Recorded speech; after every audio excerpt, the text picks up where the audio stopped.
Microsoft ওয়ার্ডে ডকুমেন্টের মধ্যে কিভাবে টেবিল ইনসার্ট করবেন, এরকম এরকম এরকম ইত্যাদি।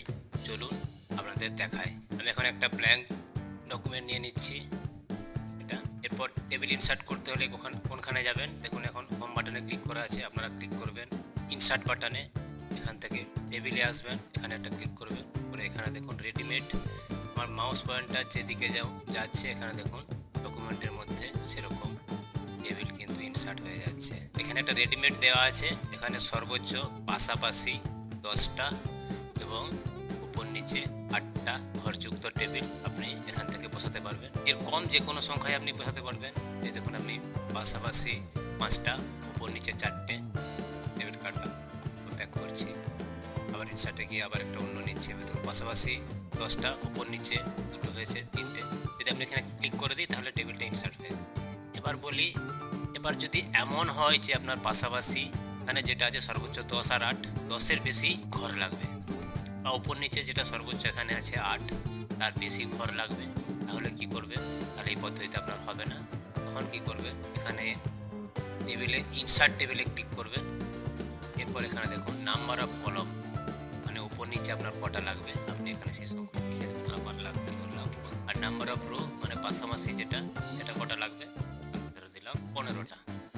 এরপর ওকে বাটনে কত সংখ্যক ঘর আমার হয়ে গেছে। এরপর এই ডকুমেন্টের উপর আপনি কাজ করে কিন্তু শেষ মুহূর্তে দেখলেন আমার আরও একটা ঘর বাড়াতে হবে নিচে, তাহলে কি আপনি এটা পুরো মুছে দিয়ে আবার নতুন করে করবেন? যে ডাটাগুলো এই ঘরের মধ্যে ভরেছিলেন সেগুলো তাহলে আবার ডিলিট হয়ে গেল, আবার নতুন করে আপনাকে লিখতে হবে, সেটা সময় সাপেক্ষ ব্যাপার। তখন কি করবেন? এটা ডিলিট না করে আপনার যদি একটা কি দুটো বা একাধিক যাই ঘর লাগুক সেটা কিন্তু আপনি ইনসার্ট করতে পারবেন।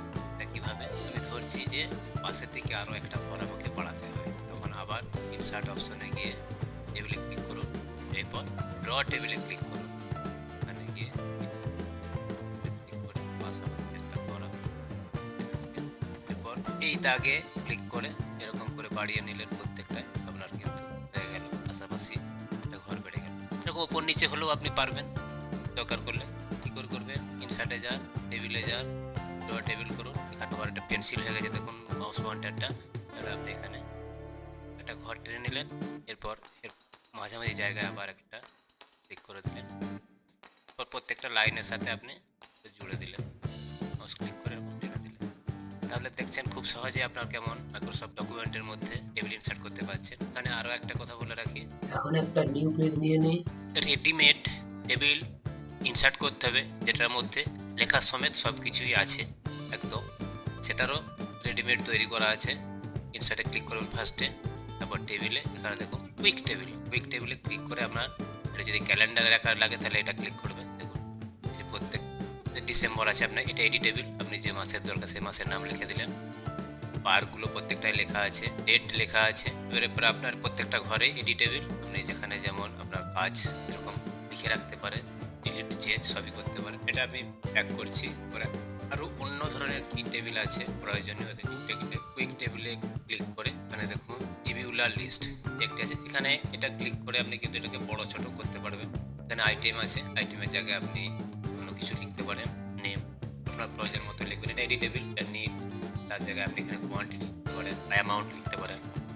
এখানে বুকস আছে, বুকসের জায়গায় আপনি অন্য কিছু লিখতে পারেন, আপনার দরকার মতো যে জিনিসটা লাগবে সেগুলো সব এডিটেবিল আছে, আপনি করতে পারবেন। আর এই সংখ্যাগুলো আপনি করতে পারবেন, মানে একদম পুরোপুরি ঘর দেয়া আছে। আপনি এখানে শুধু নাম এবং নাম্বার পাল্টে করে নিতে পারেন। আবার চলুন একে যায়, আবার ইনসার্টে গেলাম, এখানে আর কি পাওয়া যায় দেখি।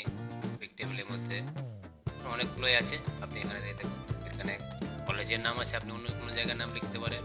সব নামগুলো আপনি এডিট করে সংখ্যাগুলো পরিবর্তন করে আপনার দরকার মতো করে নিতে পারবেন। পাশে চাইলে ঘরে এড করে নিতে পারবেন।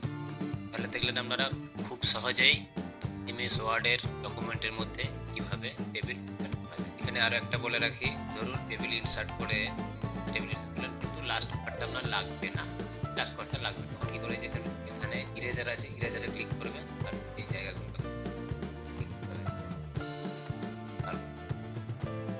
এমন হয় মাঝের ঘরটা একটু বেশি জায়গা লাগে এবং মাঝের লাইনটা দরকার করে না অনেক সময়, সেক্ষেত্রে ওই লাইনের উপর ক্লিক করলে এটা হয়ে যাবে।